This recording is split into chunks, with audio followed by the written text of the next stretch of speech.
أعوذ بالله من الشيطان الرجيم بسم الله الرحمن الرحيم ثم أنزل عليكم من بعد الغم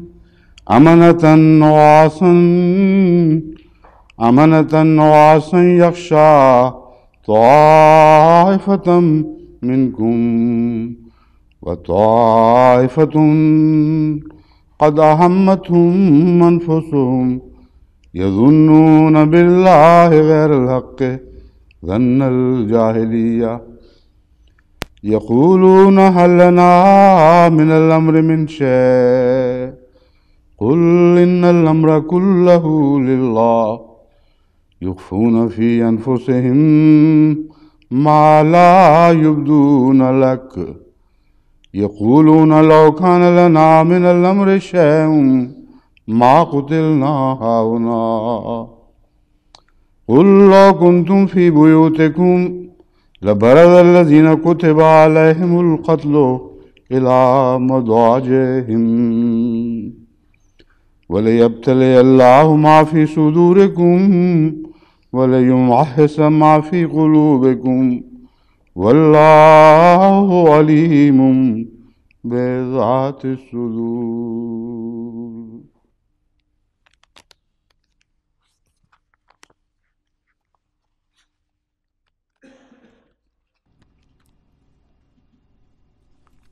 परसों इसी आयत पर गुफ्तगू हो रही थी कि वक्त ख़त्म हो गया. मैंने एक हवाला किया मुफस्सिर. Avant-hier, je parlais à propos de ce verset quand le temps imparti s'est écoulé.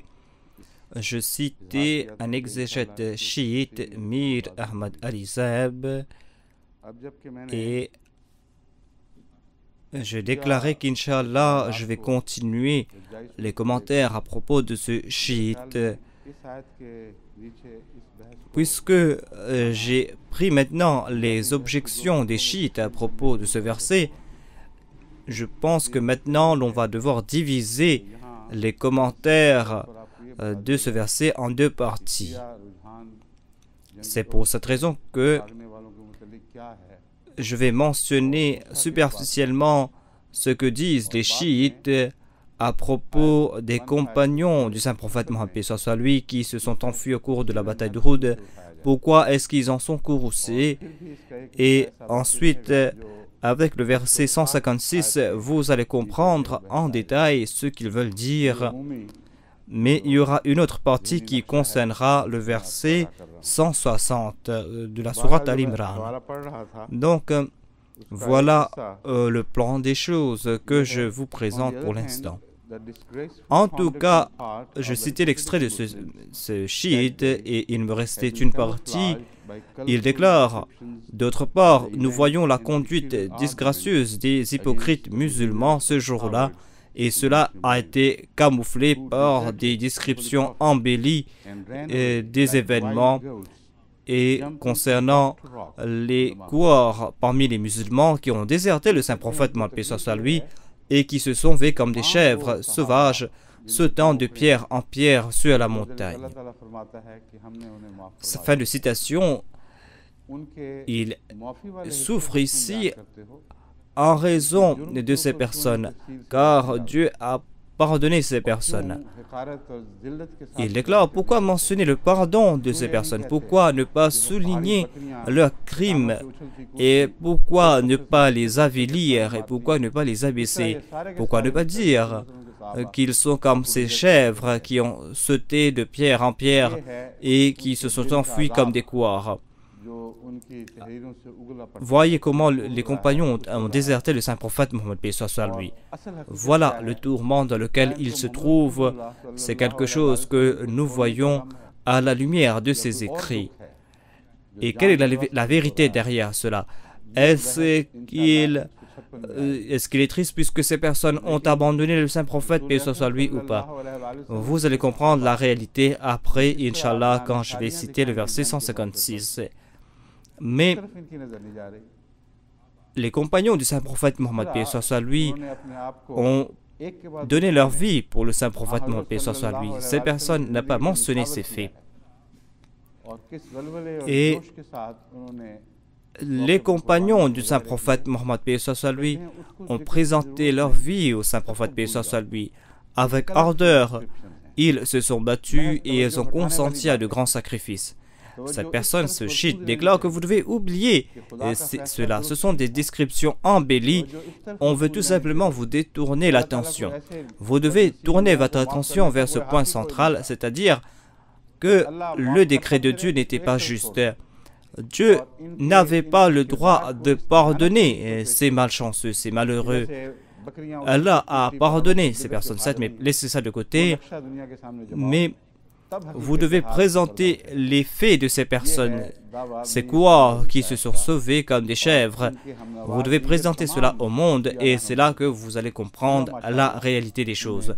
Voilà la description de Mir Ali-Saib et la plupart des exégètes chiites ont le même point de vue, sauf quelques exceptions. Il y a certaines personnes muttaqi parmi eux, car aucune communauté musulmane n'est vide de taqwa. C'est pour cette raison qu'il se peut que ces personnes souffrent en raison de ces commentaires qui blessent ceux qui aiment le saint prophète paix soit lui et les compagnons du saint prophète Mohammed paix soit lui. Mais leur amour est lié à une personne spécifique et c'est en raison de cet amour qu'ils souffrent ou qu'ils sont dans l'allégresse. Et ici, cela ne concerne pas le saint prophète Mohammed paix soit lui. C'est une tromperie. Il y a quelque chose d'autre derrière cela. Donc, Inch'Allah, demain ou aujourd'hui, si je le peux, je vais citer cela et je vais commencer à parler à ce propos. यहाँ वेरी कहता है after the battle of Uhud the Muslims fell asleep. Monsieur Weri déclare and were refreshed. Après la bataille de Uhud, certains musulmans se sont endormis point fermé et ils étaient frais et dispos. D'autres étaient excités et ne savaient ce qui allait se passer. Ils croyaient qu'il allait être détruit complètement. Il a déclaré qu'ils dormaient point fermé. C'est une description sotte, soit qu'ils ne comprennent pas l'arabe et qu'ils se posent comme des grands experts, mais en tout cas, il y a des experts en arabe parmi ces personnes. Ils ont passé leur vie à étudier la langue arabe, mais dire qu'ils ont une connaissance superficielle de l'arabe n'est pas juste. Ils connaissent la langue arabe, certes, mais ils ne connaissent pas le Saint-Coran. Donc, il déclare ici qu'ils dormaient point fermé.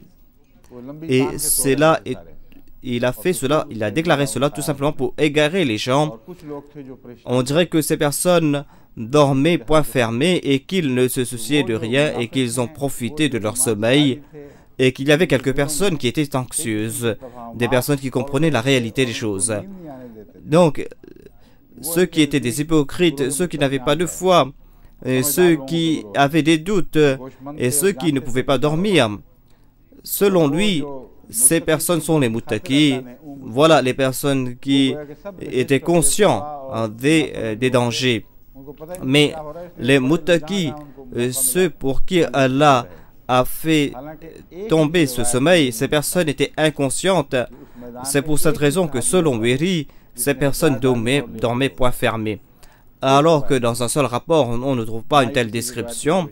C'est-à-dire qu'il y avait un seul compagnon qui a posé ses armes et qui a dormi point fermé.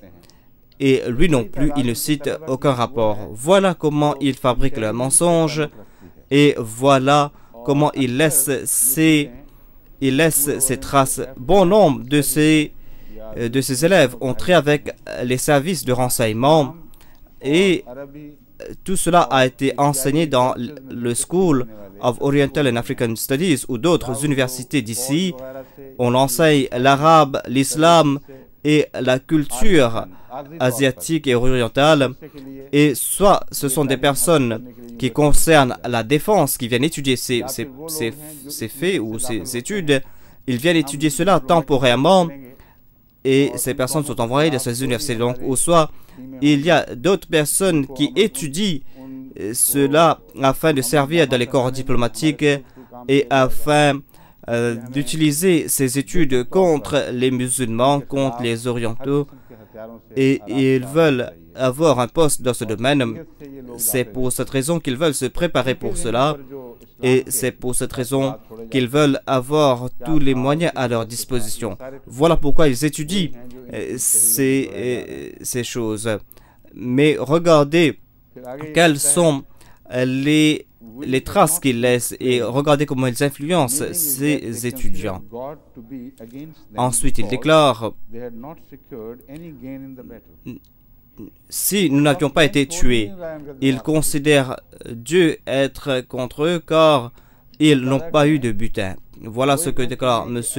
Wehri. Il ne laisse pas de côté ces butins. Il déclare que si il attribue ces paroles aux hypocrites en disant que les hypocrites ou ceux qui étaient faibles de foi déclarent que si ces personnes étaient avec nous, ils n'auraient pas été tués sur le champ de bataille. Voilà ce qu'il déclare.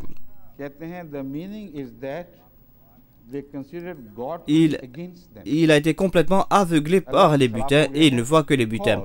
M. Wehri déclare donc ils croyaient ou ils ont cru que Dieu était contre eux parce que ils n'ont pas eu de butin.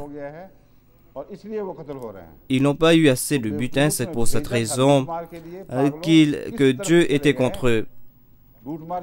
Et c'est pour cette raison qu'ils ont été tués. Donc, je vous ai envoyé pour avoir des butins. Pourquoi êtes-vous égarés? Vous avez abandonné les butins pour penser à propos des vertus. Moi, je vais vous châtier. Et vous avez souffert parce que vous n'avez pas eu de butin et puisque vous avez tourné votre attention vers d'autres choses. Voilà ce que pense M. Wehri, voilà ce que pensent ces orientalistes, et on est tout étonné de voir comment ces personnes sont considérées comme des grands érudits en ce bas monde, et dans le bas monde, les gens prennent leur nom avec honneur. Ils déclarent que M. Wehri a déclaré, et M. Bell a déclaré ceci ou cela, M. Sale a eu tel ou tel point de vue. Et quand il cite ces personnes, il pense que ce sont des grands érudits. Ces musulmans, il y a des musulmans qui citent ces personnes et qui suivent leur point de vue et qui essayent d'être au même niveau que ces personnes. Et vous avez déjà vu la situation des personnes qui essayent de copier ces orientalistes. M. Wehri déclare que si Dieu nous avait assistés selon sa promesse, ou comme les autres l'interprètent, si nous avions suivi le conseil d'Abdullah bin Ubay, et si nous étions à l'intérieur de la ville de Médine, nos compagnons n'auraient pas perdu leur vie. Voilà ce que, selon lui, pensaient les hypocrites. D'une part, il déclare que pourquoi Dieu nous a abandonnés, et d'autre part, il déclare que pourquoi, si nous étions avec Abdullah bin Ubay bin Saloul, nous aurions eu la victoire, alors que ils n'ont pas compris ce que signifie Ma'qutilna hahuna. Ils n'ont pas compris la langue arabe, mais ils avaient aussi des mauvaises intentions, et c'est pour cette raison qu'il a commis cette erreur ici. Ici, ceux qui déclaraient Ma'qutilna hahuna étaient ceux qui étaient à Médine. Il déclare que s'ils étaient avec nous, s'ils acceptaient ce que nous avions dit, alors ils n'auraient pas été tués sur le champ de bataille. Mais ceux qui déclaraient ces paroles étaient avec ceux qui n'avaient pas accepté. Ces personnes étaient assises à Médine. Il déclare que ces personnes qui sont sorties avec le saint prophète Mohammed, s'ils avaient accepté ce que nous avons dit, ils n'auraient pas été tués. Ils n'ont pas compris le terme Qutilna ici. Un tué ne peut parler, celui qui est mort ne peut tuer. Qutilna a un sens général et cela peut s'appliquer aux actes de tout le peuple. Ils veulent dire que certains d'entre nous n'auraient pas été tués. Donc, le terme Qotilna est de la forme Mutakallam. C'est pour cette raison que ils pensent que ceux qui ont participé à la bataille, ce sont eux qui ont été tués, alors que cela ne concerne pas les personnes qui ont participé sur le champ de bataille, mais ceux qui étaient à Médine. Ensuite, il déclare, en ce qui concerne le destin, M. Weri écrit, mais il y a bon nombre de passages d'où on comprend que le Saint-Coran propose le libre arbitre. Il déclare, certes, le Saint-Prophète croyait dans le fatalisme ou dans la fatalité, et il est dit que ce verset est fataliste. Et si l'on voit ce verset, la seule conclusion que l'on peut tirer logiquement est que Mohammed était un fataliste. Voilà ce qu'il découle de Al-Amru kulluhu lillah. Il déclare que cela nous fait comprendre que le saint prophète Mohammed, paix soit sur lui, était un fataliste, c'est-à-dire, selon lui, l'homme n'a aucun choix, l'homme ne peut rien faire. Mais il y a d'autres passages du Saint-Coran qui proposent le libre arbitre. Il y a certains versets coraniques, certaines déclarations de Dieu qui nous poussent à croire que l'homme a le libre arbitre, l'homme a la liberté d'action et l'homme peut agir selon son bon vouloir. La conclusion qu'il tire est que nous considérons Mohammed comme étant enclin vers le fatalisme en raison de l'emphase qu'il a soulignée à propos de la souveraineté absolue de Dieu. La conclusion que l'on peut tirer selon lui est que tout au point, Mohammed était enclin vers le fatalisme, à savoir que l'homme est contraint, l'homme n'a pas de choix, car cela est lié avec la souveraineté absolue de Dieu, à savoir que Dieu est tout-puissant. La preuve qu'il présente ici découle d'une sottise. Il ne comprend pas que le Saint-Coran de la Sourate Fatiha, Allah n'est pas considéré comme Malik, mais Malik Yawmiddin. C'est-à-dire, il est le Malik absolu et son Malikiya va atteindre son apogée quand on sera jugé par Dieu, quand on va se présenter devant Dieu et quand c'est Dieu qui va nous juger. C'est-à dire, en ce bas monde, il est le Malik, il est le maître, mais il n'est pas le maître du jour du jugement, parce que Dieu lui-même a donné le choix à d'autres personnes. Ceux qui marchent librement sur la terre sont des maîtres temporaires. Le concept de souveraineté absolue de Dieu présenté par le Saint-Coran et que l'on comprend du verset 3 de la Sourate Fatiha, nous comprenons que Dieu est tout-puissant, oui, mais il a donné certaines libertés aux gens en ce bas monde car il veut nous éprouver ici. Et il veut voir comment nous utilisons ces choix et cette liberté. Donc nous sommes éprouvés ici sur cette terre et ce sont nos actes qui vont prouver que nous avons utilisé nos capacités à bon escient ou pas. Et c'est Dieu qui va juger cela au jour de la résurrection, quand toutes les actions seront confiées à Dieu. Voilà ce que déclare le Saint-Coran. Toutes les choses et toutes les décisions seront confiées à Dieu et personne n'aura pas de liberté.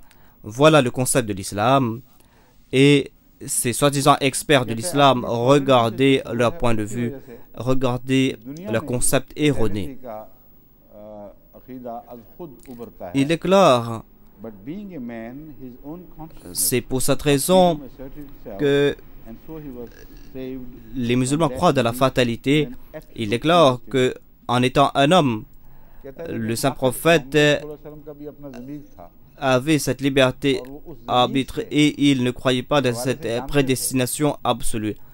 Il déclare que Mohammed avait sa propre personnalité et en raison de sa personnalité, il savait que l'homme a certains choix. Donc d'une part, il présente cette croyance qui va à l'encontre de la personnalité de l'homme. D'autre part, il présente sa propre personnalité qui va à l'encontre de ses croyances. Et quelque part entre ces deux, il y a ce concept de Dieu qu'il a fabriqué de toutes pièces, à savoir que ce Dieu qui est tout-puissant, il attribue ce Dieu au Saint-Coran, mais il y a quand même la personnalité du Saint-Prophète. Et entre ces deux luttes, se trouve la personnalité du Saint-Prophète, à savoir qu'il croyait dans le libre arbitre aussi. D'une part, il y avait la prédestinée absolue et d'autre part, il y avait le libre arbitre. Voilà les deux concepts que proposait le Saint-Prophète, selon M. Wiri. Il déclare, il ne croyait pas dans la prédestination absolue qui transforme l'homme en marionnette et qui transforme l'homme en des pièces d'un jeu d'échecs. Il déclare que ce concept de la prédestination transforme l'homme en marionnette et que signifie la doctrine de rédemption dans le Saint-Coran des chrétiens? C'est une prédestination pour le mal. S'il y a une certaine prédestination en l'islam, c'est prédestination pour le bien. Les chrétiens déclarent que les hommes sont contraints car Adam a péché. C'est pour cette raison qu'il est impossible qu'ils naissent sans être pécheurs. Et toute personne naît avec ses péchés, sauf Isa alayhi salam. Il ne présente pas d'argument pour Isa alayhi salam. Lui aussi, il naquit d'une mère, d'une femme, mais il déclare que Isa alayhi salam ne naquit pas avec le péché, mais les hommes, tous les hommes, toute l'humanité est damnée selon les chrétiens.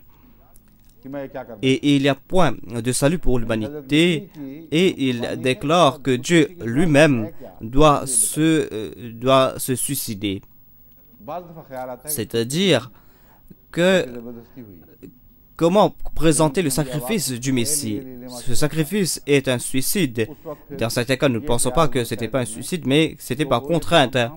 Quand il a déclaré « Eli, Eli, lima sabachthani », on peut penser qu'il a été forcé de présenter sa vie. Nous croyons qu'il a présenté sa vie de plein gré.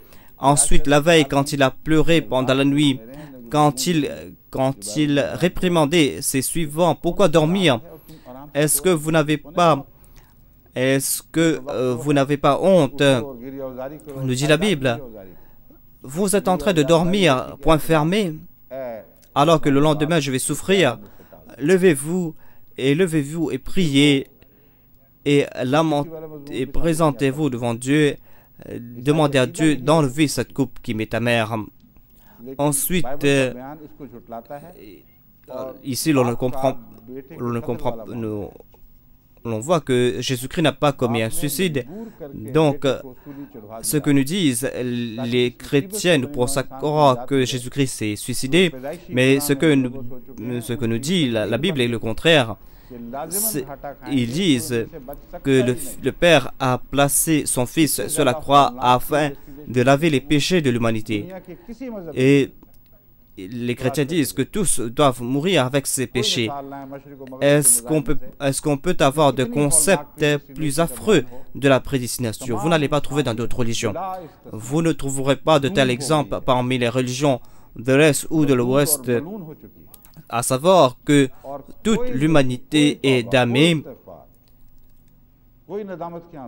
et que toute l'humanité a été maudite, et aucune repentance, aucun istighfar, aucun remords, aucune vertu ne peut laver ce péché, à moins que vous ne croyiez que le Fils de Dieu, na'oudhu billah, a commis un suicide, et que selon la Bible, il est dit que le Père a placé son Fils de force sur la croix, et le Fils s'est exprimé: pourquoi tu m'as abandonné, pourquoi tu m'as abandonné.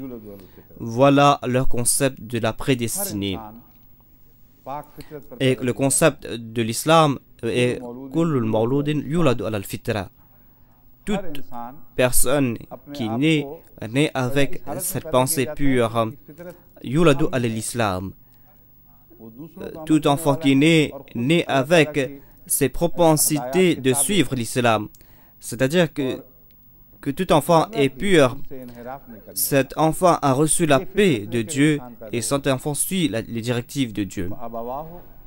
Et cet enfant ne va pas se détourner de l'islam. Voilà la nature avec laquelle naît l'homme. Le saint prophète a déclaré: pourquoi est-ce que vous voyez ces différences? Ce sont leurs parents qui les transforment en juifs ou en chrétiens. Ici aussi, l'on voit le choix, le libre arbitre. Les parents peuvent les transformer en juifs ou en chrétiens et ils ont le choix de suivre ces religions. Voilà le concept de libre arbitre et de coercition en islam. La conclusion que tire M. Weri est que Mohammed n'était pas un fataliste final, c'est-à-dire des fois il changeait de point de vue, il ne croyait pas dans la fatalité absolue. M. Weri écrit: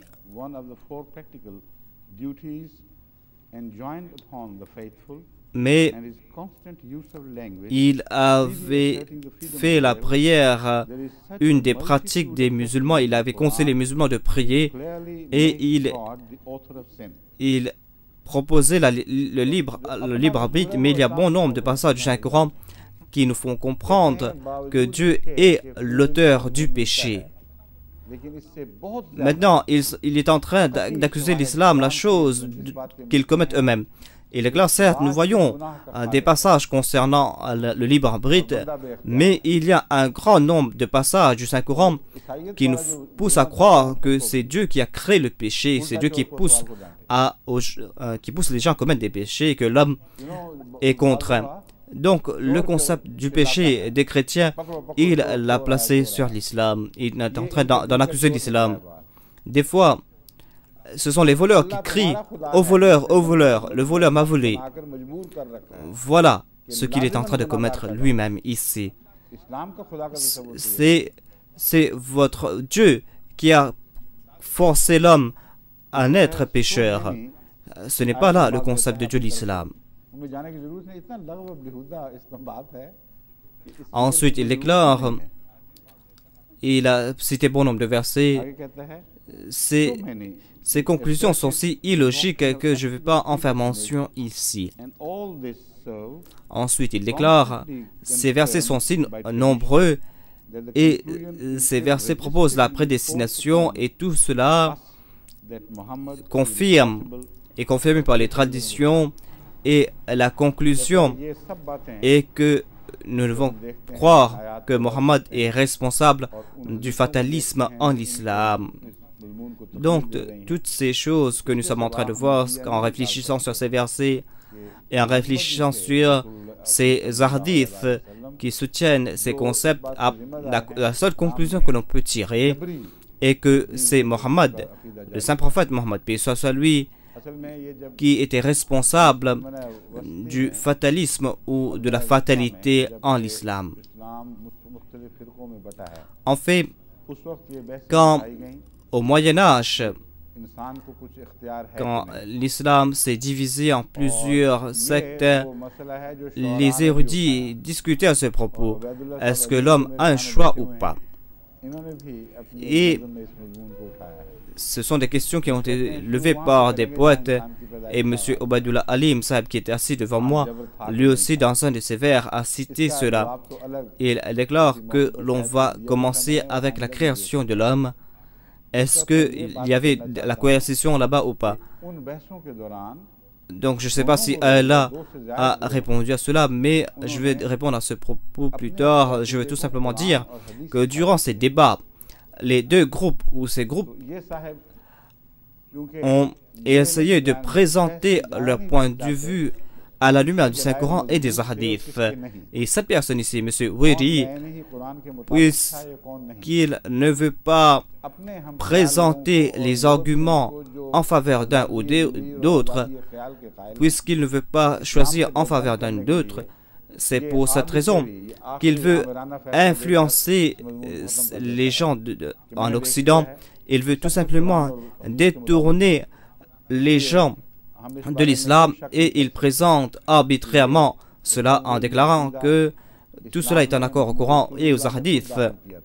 C'est pour cette raison qu'on n'aura pas de doute à ce propos, à savoir que ce concept, c'est le saint prophète Mohammed, soit lui qui a imposé cette croyance en islam. Et puisque selon lui, c'est le saint prophète qui est le créateur du Saint-Coran, c'est pour cette raison qu'il va déclarer que c'est le saint prophète qui a déclaré cela. Monsieur Sale déclare, après cette action, ceux qui ont participé à la bataille sont tombés en sommeil et ils se sont allongés sur le champ de bataille. Voilà les mêmes ruses. Alors que dans aucun rapport, vous allez voir que ces personnes se sont allongées sur le champ de bataille. Vous allez voir des rapports que ces personnes qui se sont assoupies, ils avaient des armes de la main. Et quand leurs armes allaient presque tomber, ils ont repris leurs armes. Et selon les chiites, même dans cet état, Hadrat Ali tuait les gens et son épée allait couper les gens automatiquement. Et c'est pour cette raison qu'il n'a pas tourné son attention vers les autres personnes qui étaient assoupies. Mais où est-ce qu'il a été dit que ces personnes dormaient point fermé sur le champ de bataille? Enfin, Sale et leur père, c'est un érudit qui naquit vers la fin du XVIIe siècle, fin du XVIIe au début du XVIIIe siècle. Donc, les orientalistes d'aujourd'hui considèrent Sale comme leur père. Plus tard, je vais présenter les points de vue concernant Sale. En fait, selon les orientalistes, je vais présenter les biographies de ces orientalistes, où est-ce qu'ils naquirent, quelles étaient leurs pensées et comment, qu'est-ce qu'ils ont appris et de qui. Et quelles sont leurs déclarations. Il y a M. Sale, par exemple. Il y a un autre orientaliste qui écrit, je dis cela en passant, il déclare qu'il ne connaissait même pas la langue arabe, M. Sale. C'était un expert de la langue latine, et puisque, suite à la déclaration d'un pape, un Italien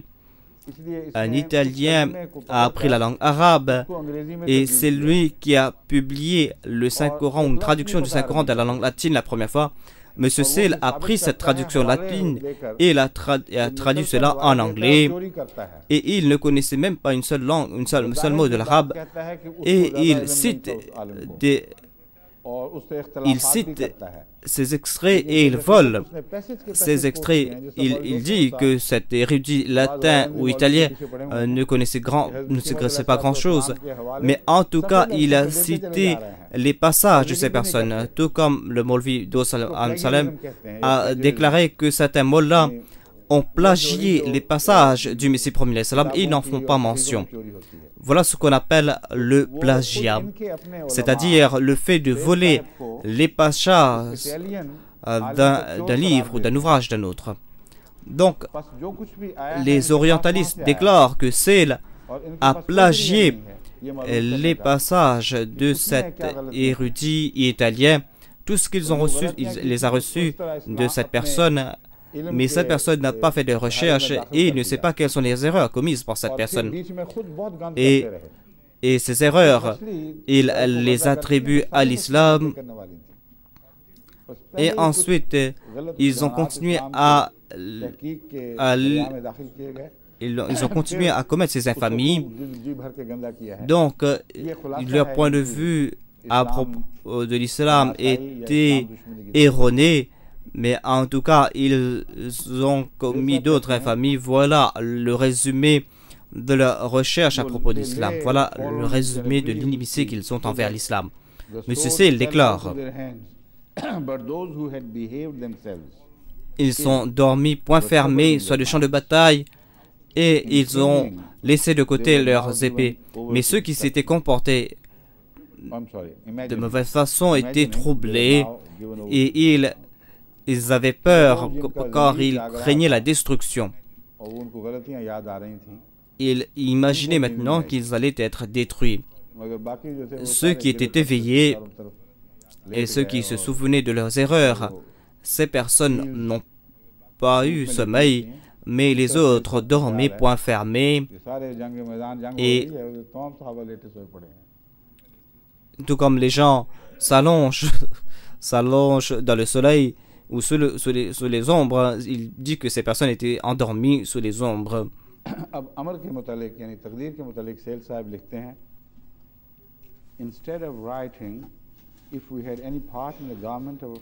Maintenant, à propos du destin, M. Sale écrit: au lieu de se rebeller, si nous avions notre mot à dire dans l'affaire. Il traduit cela et déclare, je suis en train de citer les notes de M. Sale, donc il déclare que Sale déclare que si nous avions notre mot à dire de l'affaire, si nous connaissions quelque chose à ce propos, si Dieu nous avait assisté selon sa promesse, ou comme les autres le disent, si nous avions pris le conseil d'Abdullah bin Ubay bin Saloul et si nous étions restés à Médine, nos compagnons n'auraient pas perdu leur vie.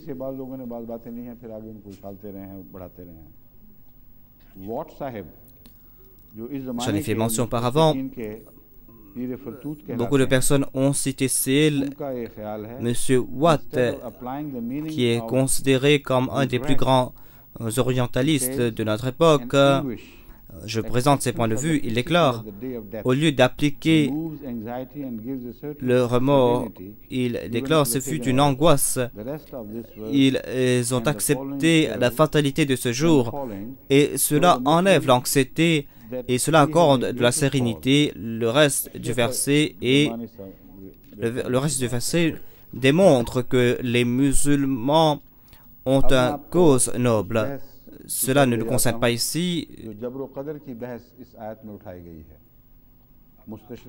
Maintenant, je vais vous mener vers ce débat concernant le destin et le libre arbitre. Les orientalistes ont beaucoup écrit à ce propos, les ulémas musulmans aussi ont beaucoup écrit à ce propos. Que signifie Al-Amr ici? Dans la traduction, j'ai présenté cela, mais je vais vous tourner vers le verset pour vous faire comprendre ce qui se passe ici et dans quelle direction les gens veulent pousser ce verset. Ici, dans ce verset, il est dit ثُمَّ أَنزَلَ عَلَيْكُمْ مِنْ بَعْدِ غَمِّ الْأَمَنَةً نُعَاسًا يَغْشَى طَائِفَةً مِنْكُمْ. Ensuite, il est dit, puis après l'affliction, Dieu a fait descendre sur vous la paix. Il y a eu une autre affliction qu'on avait déjà enlevée. Donc, puisque cette affliction était plus lourde, c'est pour cette raison que vous avez oublié toute autre affliction. Ensuite, quand vous avez vu que le saint prophète était vivant, et quand vous avez vu que le saint prophète Mohammed lui était sain et sauf, ou quand ces personnes sont retournées et qu'il y a eu la bataille et que la bataille continue, dans cet état, il y a eu cet événement où il y a cette aman, cette paix qui a couvert tous les musulmans. ce sommeil, cet assoupissement qui a couvert tous les musulmans. Tous les Sahaba sont passés par cet état d'assoupissement. Le Saint-Coran déclare qu'il a couvert les musulmans, les croyants, de ce sommeil. Ce fut un état d'aman ou de paix. Il déclare qu'Allah déclare, il y a un autre groupe, Kad ahamathum anfusuhum. Ces personnes avaient peur ou se sont inquiétées sur leur propre compte. Ces personnes avaient peur pour leur propre vie, mais ils n'étaient pas ravis. Qui étaient ces personnes? Yadhunnuna billahi ghayra al-haqqi dhanna al-jahiliya. Ils avaient des mauvaises pensées, ils entretenaient de mauvaises pensées contre Allah. Yaquluna hallana min amna al-amri shay. Il disait, est-ce que nous avions notre mot à dire dans l'affaire? Avons-nous notre mot à dire à propos des choses importantes, à propos des décisions importantes? On doit prendre conseil avec nous, on doit nous consulter nous aussi. Dis-leur, toutes les décisions appartiennent à Allah. C'est lui qui doit prendre la dernière décision. Ici, ce sujet nous fait comprendre qu'il n'y a pas de lien avec ce destin final. Toutes les décisions qui concernent les musulmans, toutes ces décisions qui concernent la vie et la mort, quand nous avons à prendre des décisions, il est dit à propos du saint prophète Mohammed, c'est celui qu'il doit prendre. Quand tu dois prendre une décision concernant ma jamaat, et il est dit que ces décisions ne seront pas basées sur vos conseils, ce sont des personnes de Dieu. C'est Dieu qui doit décider et c'est le saint prophète qui va décider dans quelle direction pousser les musulmans. Et concernant les décisions importantes où il est question de vie ou de mort, c'est le saint prophète va agir selon mes directives. Il va vous demander conseil, mais la décision finale sera basée sur la décision de Dieu. Voilà le sujet qui nous concerne ici. Et ici, les musulmans et les non-musulmans ont tiré cela et l'ont poussé vers le destin, mais vous devez comprendre ici ce qui est en train de se passer.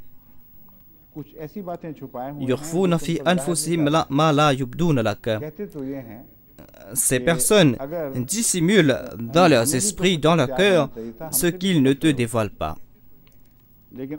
Ils déclarent que si nous devons avoir un choix quelconque, mais la question est,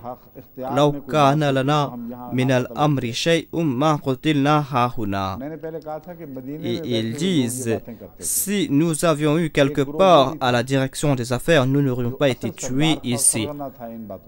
J'ai déclaré que ces paroles ont été déclarées par les gens qui étaient assis à Médine.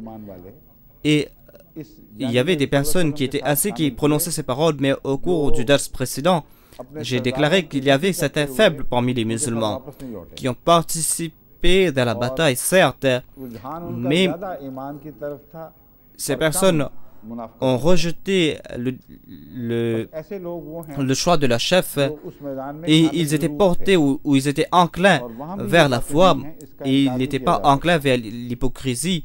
C'était des personnes faibles, c'était des personnes qui ont participé dans la bataille, certes, et ils ont peut-être prononcé ces paroles là-bas. Je ne rejette pas ce fait ici.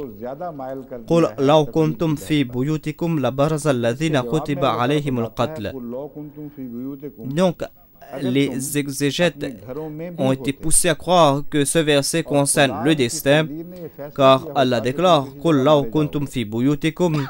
si vous étiez et resté chez vous, et si Dieu avait décrété que vous devez être tué quelque part, alors vous auriez abandonné vos lits et vous auriez été poussé vers ces endroits où vous avez été destiné à mourir.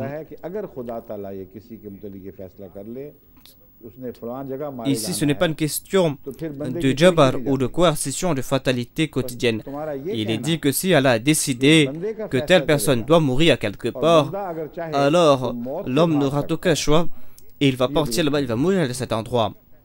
Dire que c'est l'homme qui doit décider que l'homme peut se sauver de la mort, cela n'est pas juste. Quand l'homme essaie de se sauver de la mort, certainement cet effort n'aura pas de succès, car puisque la mort est destinée, il doit mourir. C'est une discussion intellectuelle qui a été mentionnée ici, et il est dit que ces personnes qui ont été tuées ici, dire que si ces personnes avaient accepté ce que nous avons dit, ils ne seraient pas été tués, cela est erroné ici selon le Saint-Coran. Car tout d'abord, comme nous le dit le Saint-Coran, cela signifie qu'ils ont accepté les paroles de Dieu. Ils ont suivi les directives de Dieu. Quand ils ont entendu parler du Saint-Prophète, ces personnes ont suivi le Saint-Prophète, paix soit lui, et ont répondu à son appel. Donc, ce que nous dit le Saint-Coran est exact. Si nous avions voulu que telle ou telle personne doit mourir, alors ces personnes auraient abandonné leur place et leur lit pour aller mourir. Ils allaient mourir sur le champ de bataille de cet endroit. Et les Sahaba ont prouvé cela. Ceux qui ont décidé de mourir en martyr ont déclaré la même chose. Cela veut dire que vous êtes en vie parce que vous n'avez pas choisi le martyr. Ces personnes à qui Dieu a donné l'occasion de tomber en martyr, ces personnes ont couru vers le champ de bataille. Nous ne les avons pas poussés à venir ici. Il y a un autre point ici qui mérite mention. Nous devons comprendre ici que ce ne sont pas les hypocrites qui sont morts sur le champ de bataille. Ce sont des personnes vertueuses qui sont tombées en martyr. Sinon, les hypocrites seront considérés comme des martyrs. Donc, la seule conclusion que l'on peut tirer de ce verset est que ces personnes qui ont suivi les directives de Dieu, ces personnes qui ont tout consacré à Dieu, ces personnes n'ont pas quitté leur maison par force, et ces personnes ne se sont pas plaintes des décisions du Saint-Prophète, paix soit lui, mais eux-mêmes, sur le champ de bataille, ils demandaient au Saint-Prophète, paix soit lui, de prier pour eux pour qu'ils tombent en martyr. Et tout cela a été prouvé par les faits de l'histoire. Et ces personnes pour lesquelles le Saint-Prophète a prié, ces personnes sont tombées en martyr, et Dieu a sauvé les personnes pour lesquelles le Saint-Prophète n'avait pas prié. La conclusion que je tire de ce verset est que ce verset concerne la bataille d'Uhud. Les événements de la bataille d'Uhud prouvent ce verset, c'est-à-dire ces personnes qui ont suivi les directives de Dieu, ces personnes qui respectaient les directives de Dieu, ces personnes de plein gré sont parties vers le champ de bataille et pour y mourir. Et cela ne concerne pas ces malheureux qui ne voulaient pas participer à la bataille. Voilà ce que signifie Inal Amra Kullahu Lillah. Ces personnes sont venues de plein gré. Personne ne les a forcés à venir. Et vous, les hypocrites, vous n'étiez pas destiné à y mourir. S'il y a été destiné à mourir, vous aussi, vous alliez sortir de plein gré et vous alliez venir. Mais vous n'avez pas eu cette chance, cette grâce. Ce verset prouve donc la pureté et les vertus des martyrs du champ de Badr et des martyrs de la bataille d'Uhud. Et cela prouve que ce ne sont pas les hypocrites qui sont tombés en martyr. Et aucun martyr ne s'est plaint de son sort. Au contraire, nous voyons des événements contraires. Il y avait un compagnon qui mourait, ou qui était mourant sur le champ de bataille. Il y avait son compagnon qui le cherchait et il a déclaré que, je l'ai entendu cette dernière parole de cette personne, que « Oh Allah,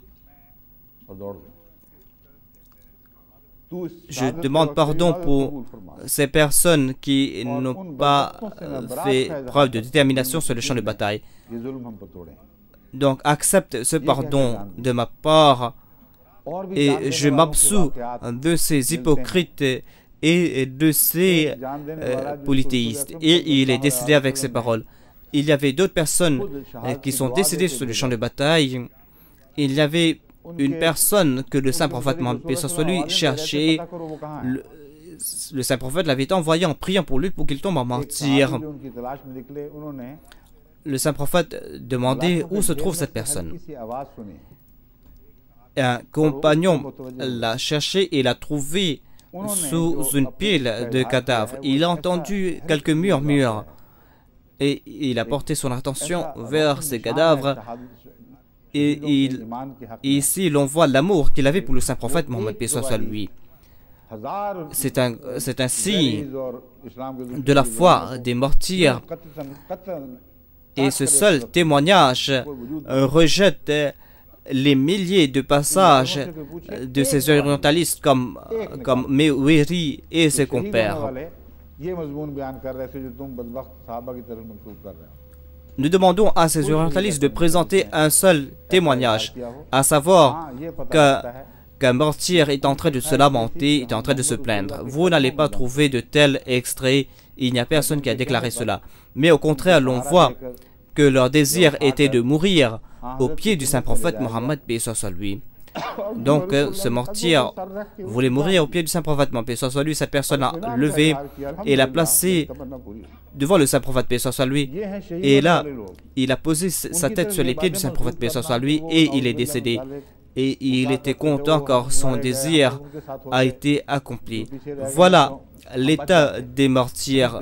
Dire que Na'udhu billah, qu'ils se plaignaient que nous avons été tués, si nous étions avec ceux qui étaient restés en arrière, nous aurions été sains et saufs. C'est là le comble de la sottise et le comble de l'impudeur. Ces personnes ne mentionnent pas ces faits. Leurs paroles, leurs plumes ne mentionnent pas ces faits.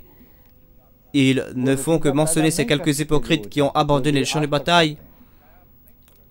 Mais quand même, ils n'ont rien changé. Ils n'ont pas voulu voir le résultat qu'ils voulaient voir, ces orientalistes. C'est-à-dire, au cours de la bataille d'Uhud, ils voulaient voir l'anéantissement de l'islam. Mais au contraire, cette bataille d'Uhud a donné la garantie de la survie de l'islam. Et l'on trouve au cours de la bataille d'Uhud de tels événements qui doivent être inscrits en lettres d'or dans l'histoire des guerres. Apparemment, il y a eu un échec, mais ce fut une grande victoire. Il y a deux événements de ce genre au cours de la vie du saint prophète Mohammed paix soit sur lui, où apparemment l'on voit un échec, mais lorsque vous réfléchissez davantage, vous allez voir que ce n'est pas un échec, mais ce fut une grande victoire.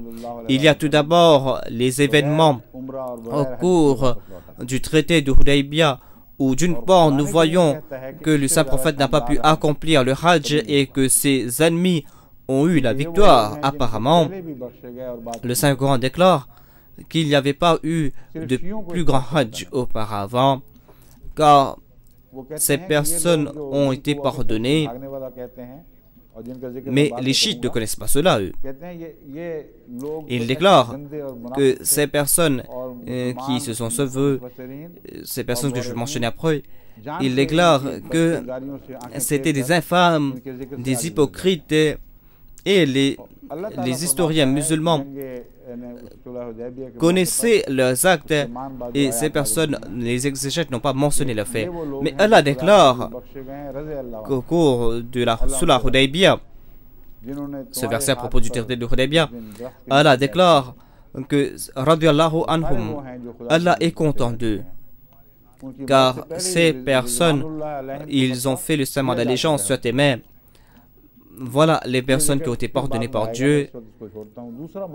Avant leur mort, Allah avait déjà déclaré qu'ils ont été pardonnés. Je vais mentionner cela après, mais l'autre événement se fut au cours de la bataille d'Uhud. Apparemment, les musulmans ont subi un échec, mais cet échec s'est transformé en un grand succès. Et l'on peut accepter que ce fut un échec, alors que l'on ne trouve pas les signes d'un échec ici. Ce ne fut pas la victoire des ennemis, mais si ce fut une victoire des ennemis, on ne voit pas les signes de la victoire. Plus tard, quand je vais mentionner ces faits, vous allez comprendre cela. ce fut la victoire infâme des ennemis, mais les ennemis n'ont pas eu le fruit de cette victoire. Et ils ont été privés de leur dessein, ils ne sont pas arrivés à leur fin.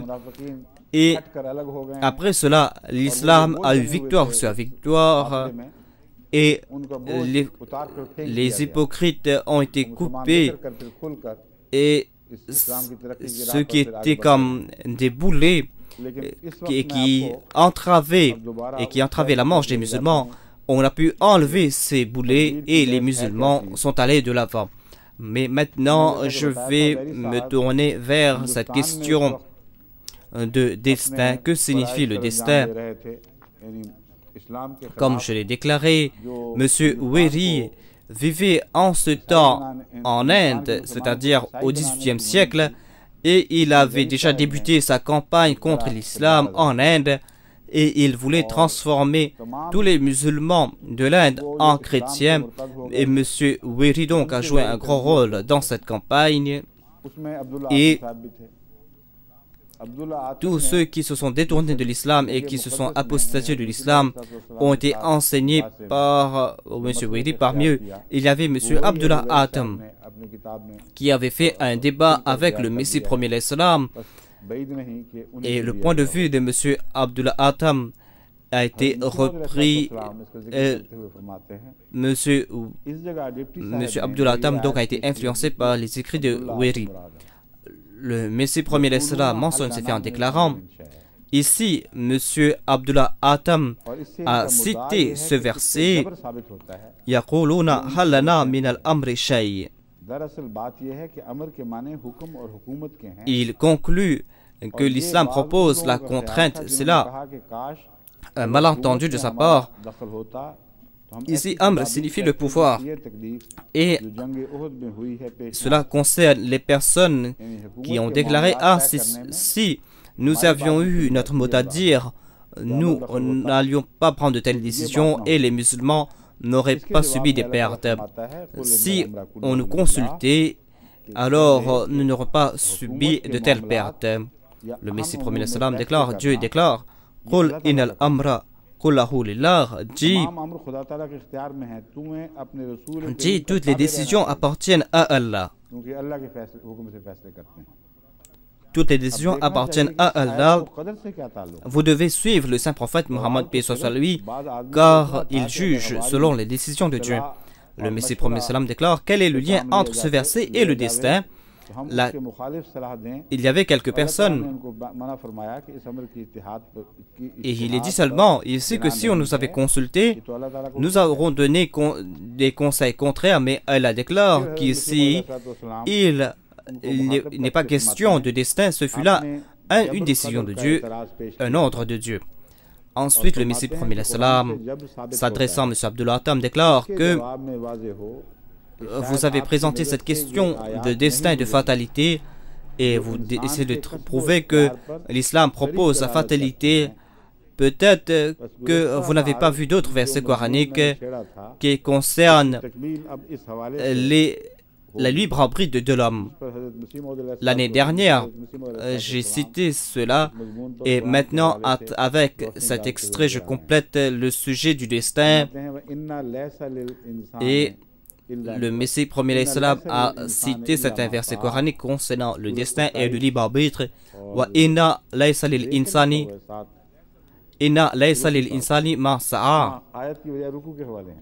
Cela se trouve dans le ruku. Donc il y a référence du ruku. C'est dans un des versets, c'est un verset coranique. Donc l'homme n'aura que ce qu'il accomplit, c'est-à-dire qu'il doit faire ses efforts et il sera récompensé. Oui, question de coercition ici. Si l'homme ne recevra que les fruits de ses efforts, alors pourquoi dire que Dieu a poussé l'homme vers son destin par force? C'est-à-dire que pour être récompensé, l'on doit accomplir de bonnes œuvres. Ensuite, il est dit: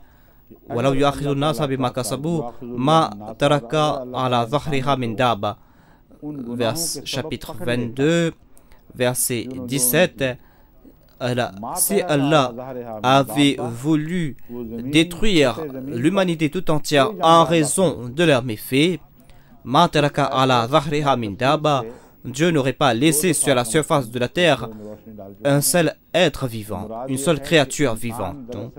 J'ai déjà commenté en détail sur ce verset.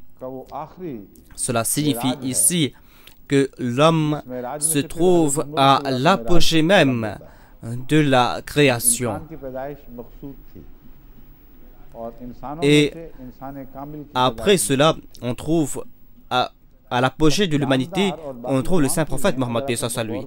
Dieu voulait créer ce monde pour l'homme et l'homme est arrivé à son apogée à la personne du saint prophète Mohammed à lui. Si vous réfléchissez sur les créatures vivantes, vous allez voir que toutes ces créatures, toute cette création a été asservie à l'homme et ils sont là pour servir à l'homme. Si Dieu décide à enlever l'homme, qui est le but de la création, alors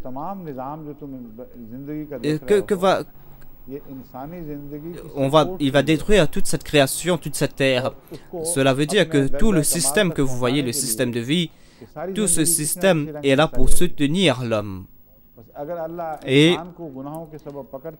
pour toute cette création est là pour pousser l'homme à son apogée. Si Dieu veut détruire l'homme en raison de ses péchés, si Dieu décide à anéantir l'homme, alors il va détruire tout. Car il n'y aura plus de sens pour laisser en vie ces créatures. Allah va enlever toute cette création et Dieu va débuter un nouveau programme. Ce verset est en train de prouver la véracité même du Saint-Coran. Et le Saint-Coran est en train de prouver que ce n'est pas là les paroles du Saint-Prophète Mohammed à lui, c'est une parole très profonde. Et l'homme à l'époque du Saint-Prophète Mohammed à lui n'avait pas compris cela. Et au cours des 1400 ans passés, petit à petit, l'homme, après des recherches, a compris cela. Mais il y a bon nombre de choses que l'homme ne comprend pas jusqu'à présent. Le Messie premier de l'Islam a cité cet extrait en disant qu'Allah déclare que où croyez-vous que j'ai forcé l'homme? Comment pensez-vous que j'ai forcé l'homme? Ensuite, il écrit Laha ma kasabat wa alayha maktasabat. Allah aura ce qu'il a récolté, l'homme aura ce qu'il a récolté. Et il sera influencé par ses mauvaises actions. Si intentionnellement il a commis des fautes, il en sera châtié. Il y a une différence entre kasabat et iktasabat. C'est une question très importante ici. Le Saint-Coran est une parole éloquente et toutes ces paroles sont basées sur la sagesse.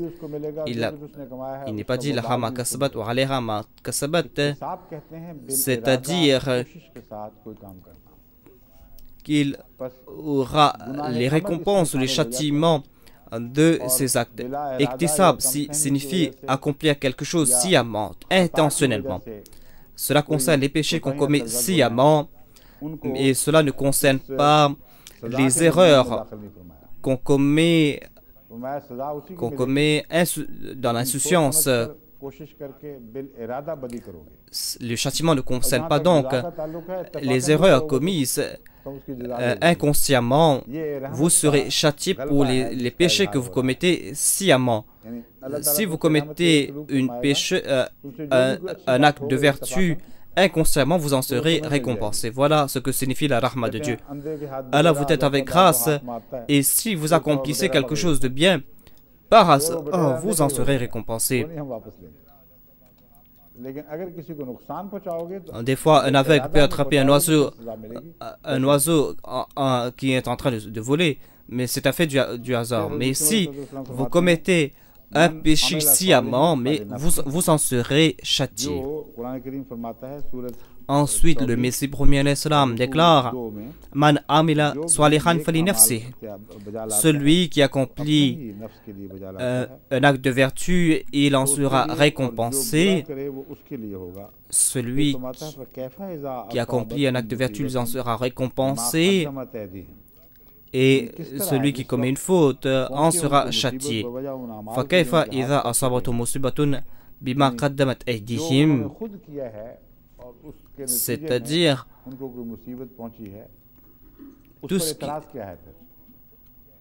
ils seront châtiés en résultat de leurs actes. Pourquoi est-ce qu'ils en objectent? Pourquoi est-ce qu'ils objectent s'ils sont châtiés ou si une calamité les frappe en raison de leurs propres actes? Monsieur Atam a cité ce verset. يَقُولُونَ حَلَّنَا مِنَ الْأَمْرِ شَيْءٍ. Il déclare que cela prouve que l'islam propose la fatalité. Et il y a le sujet qui continue. Ensuite, le Messie premier islam cite un autre verset, tout comme Allah le déclare, وَخَلَقَ كُلَّ شَيْءٍ وَقَدَّرَهُ تَقْدِيرًا. Nous avons créé toutes choses et nous avons fixé leur durée de vie. Est-il prouvé ici que l'homme n'a pas de choix ici? Cela c'est un des versets qui a été cité par M. Weri et il déclare que cela prouve qu'il y a un destin inchangeable concernant toute chose. Qaddarahu taqdira signifie qu'il y a une durée de vie qui a été fixée. Toute chose est née ou a été créée avec équilibre. Si cela concerne un destin quelconque, cela concerne le plan des choses, le plan des choses, c'est-à-dire cette philosophie sur laquelle est basée une création.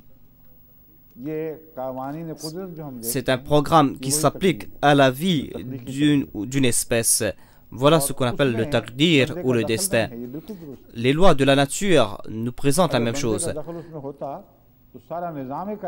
Et l'homme n'a pas de choix ici, ça c'est vrai.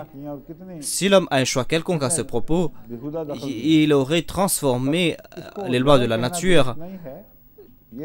Ces choix concernent les péchés qu'il a commis. Donc on ne peut pas qualifier cela de coercition. Ça c'est un tel destin qui s'applique aux lois de la nature. Ce sont des lois inchangeables.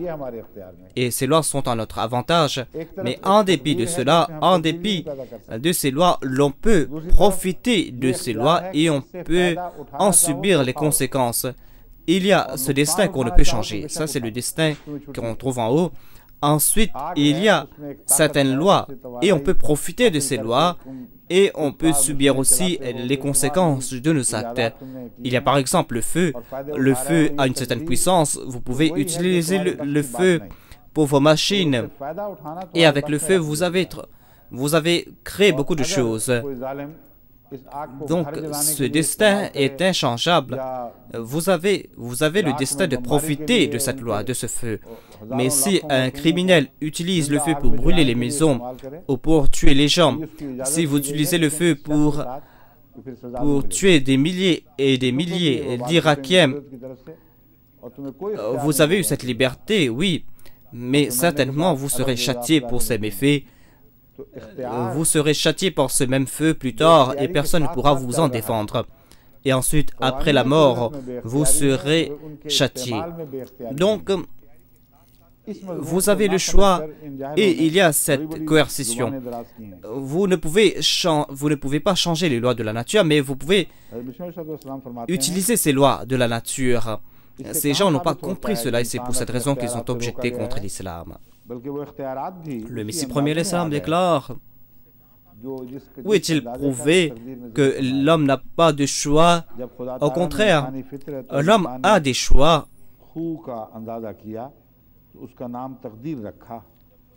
Quand Dieu a créé l'homme et quand Dieu a fixé la vie de l'homme, il a déclaré cela de Taqdir et il déclare que l'homme a un certain choix jusqu'à un certain point. Dans le destin, il y a certaines lois et l'homme a certains choix dans ce destin.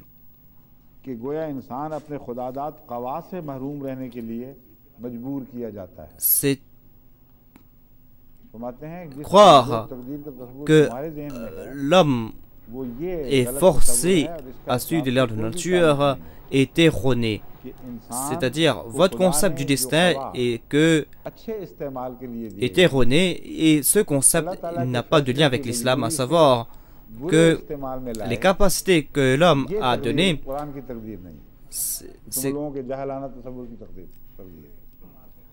Dieu force l'homme à utiliser ses capacités à mauvais escient. Ce même destin concerne le péché originel des chrétiens. Vous, les chrétiens, vous déclarez que l'homme a eu les capacités d'accomplir les bonnes œuvres, mais dès sa naissance, il est forcé à utiliser ses capacités à mauvais escient. Le Messie premier l'Islam déclare ici que cela ne concerne pas le destin proposé par l'Islam. Moi, je déclare que c'est le destin présenté par les chrétiens, mais vous fermez les yeux dessus et vous appliquez votre concept erroné à l'islam. Le Messie premier l'Islam déclare, ici l'on comprend l'exemple d'une montre. L'horloger peut fixer la durée de vie de sa montre et la montre ne peut outrepasser sa durée de vie. Dans mes discours, je vous ai éclairé à ce propos, à savoir que l'homme a certaines capacités innées et aucune créature, aucune création ne peut outrepasser ses limites. Toute la création a certaines capacités innées. Tout cela a été lié avec sa création. Et cette création ne peut outrepasser ses limites. À l'intérieur de ces limites, cette création est libre, mais elle n'est pas affectée par cette limite, elle ne peut outrepasser cette limite. À l'intérieur de cette limite, elle a certains choix et elle peut agir librement. Voilà ce que déclare le Messie premier l'Islam, c'est-à-dire qu'un horloger fixe la durée de vie d'une montre et cette montre ne peut outrepasser cette durée de vie. C'est l'exemple de l'homme. L'homme a des capacités et il ne peut accomplir au-delà de ses capacités. Le Saint-Coran déclare « La yukallifullahu nafsan illa wus'aha »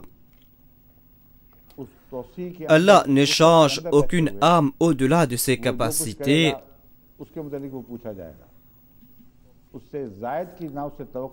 L'homme doit rester à l'intérieur de cela, il doit accomplir des actes à l'intérieur de cela et on ne demande rien davantage à l'homme.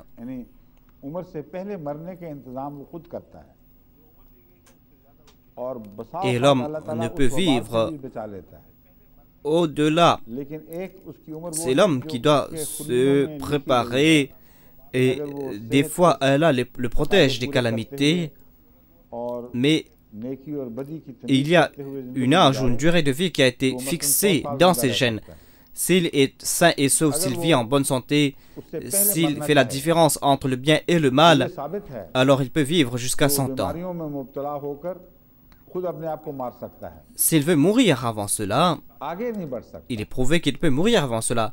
Il peut tomber malade et il peut se tuer lui-même, mais il ne peut outrepasser ce délai fixé, cette durée de vie fixée. Et quand viendra ce moment, il ne peut outrepasser ce temps. Mais avant cela, les actes de l'homme, les erreurs de l'homme peuvent affecter sa vie et il peut être affecté. Et il peut être affecté quand il n'a pas dépassé cette limite. Mais là, la prière a un sens. Le monde peut agir en faveur de la vie de l'homme. Si en l'islam, le destin signifie que la vie a été fixée et que vous devez atteindre cette durée de vie, alors la prière n'aura pas d'effet. Les hormones n'auront pas d'effet. Alors, de gré ou de force, vous serez poussé vers ce point et vous allez mourir à cet âge. Et vous n'allez pas mourir avant cela. Ensuite, les maladies n'auront pas de sens, les guérisons n'auront pas de sens. Pourquoi les gens vont courir avec les hôpitaux, les mollahs qui acceptent la coercition quand ils tombent malades. Ils courent vers les hôpitaux eux-mêmes. Ils demandent de l'aide aux autres. Venez nous aider, nous sommes malades. Ils courent vers les médecins et ils utilisent tous les moyens afin de vivre. Mais s'il est destiné comme vous le croyez, alors pourquoi essayez-vous de vous protéger de telles maladies? Cela signifie que le pardon de Dieu couvre le tout. Vous n'avez pas fait des efforts afin d'atteindre cette limite. Vous avez accompli de tels actes qui vous poussent à mourir avant le délai. Mais Allah a décrété que vos prières seront acceptées, vos aumônes seront acceptées, et Allah peut repousser cette mort et jusqu'à ce que vous ayez les capacités, Dieu va vous pousser jusqu'à cela. Ensuite, le Messie premier l'Islam déclare dans le Saint-Coran, d'aucuns disent, les infâmes disent que le Saint-Coran a décrété que certains iront de force en enfer et qu'ils sont de force sous l'emprise de Satan. C'est là une allégation des plus viles. Allah affirme dans le Saint-Coran, Inna ibadi laysa laka alayhim bisultan. Ô Satan, tu n'auras point de contrôle sur mes serviteurs.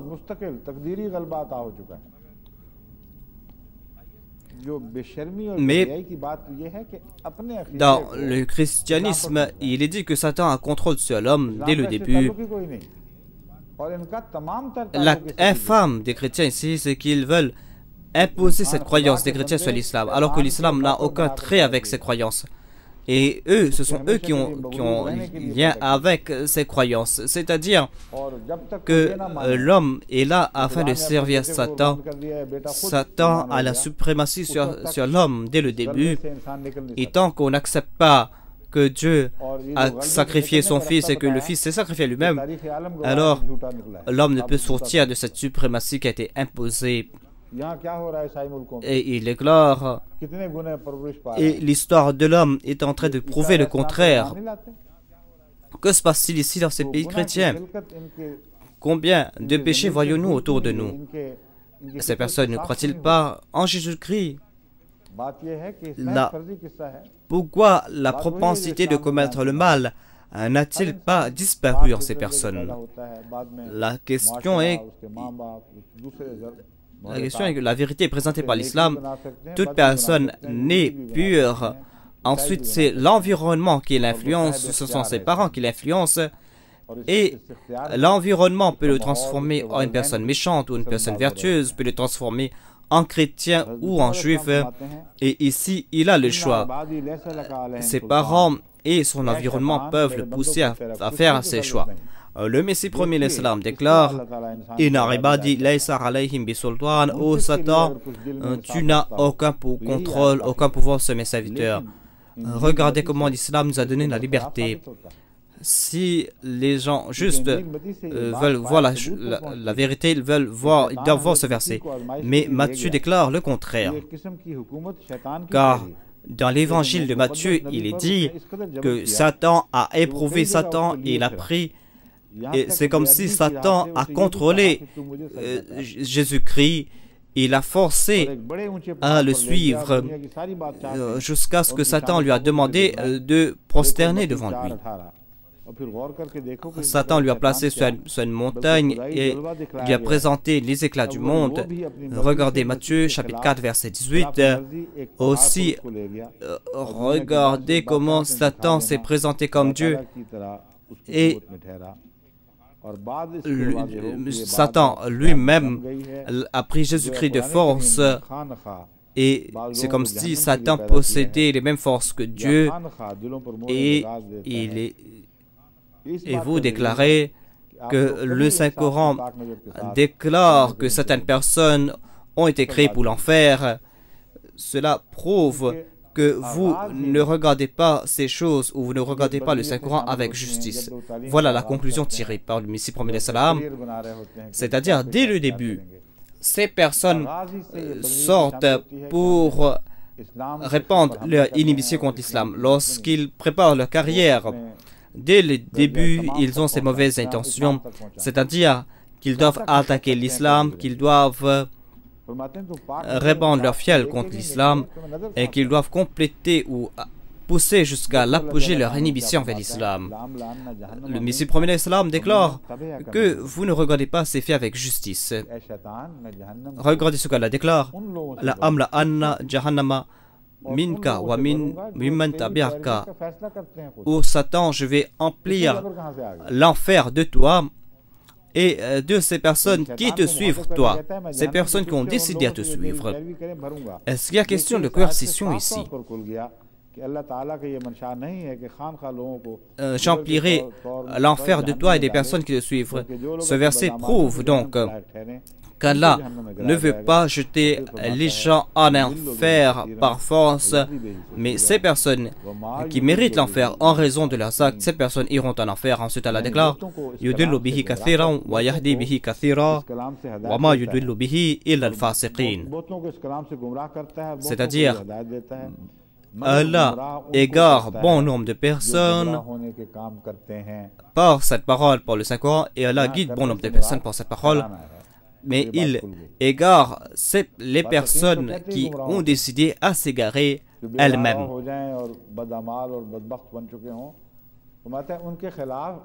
Fasiqin sont ceux qui commettent ces actes infâmes, ceux qui se sont égarés. Le Messie premier l'islam déclare que le décret de Dieu s'applique à ces personnes. Égarer quelqu'un signifie que ces personnes sont considérées comme des égarés, ces personnes ont choisi l'égarement. Le Messie premier l'islam déclare, tout comme quand une personne ouvre sa fenêtre pour faire entrer la lumière du soleil va entrer dans sa maison, mais lorsqu'il ferme sa fenêtre, par ses actes, il a créé les ténèbres pour lui-même. C'est Dieu qui a créé le soleil et la lumière. C'est pour cette raison que dans cet cas, nous disons que Dieu l'a placé dans l'obscurité ou Dieu a placé telle personne dans la lumière. Mais c'est l'homme qui choisit cela. C'est lui qui prend la décision entre la lumière ou les ténèbres. Le Messie premier l'islam déclara la même chose. Il écrit, puisque Allah est la cause de toutes les causes, Allah a déclaré dans le Saint-Coran que ceux qui choisissent l'égarement, c'est en raison de leurs mauvais actes. Allah n'est pas injuste envers les gens, tout comme il déclare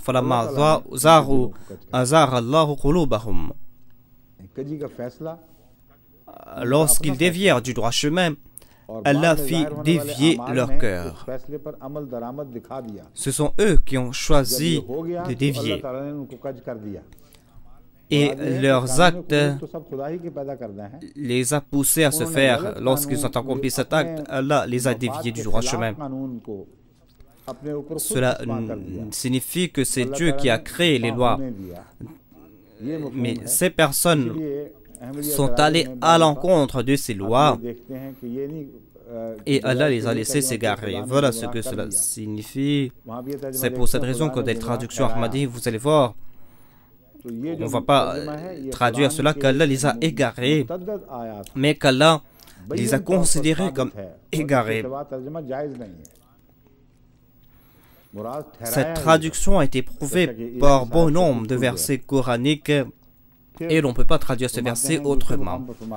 Cela signifie que Dieu les a considérés comme égarés, tout comme il a été dit dans ce verset ici. Ensuite, Allah déclare Fi qulubihim maradun fazadahumullahu maradwa.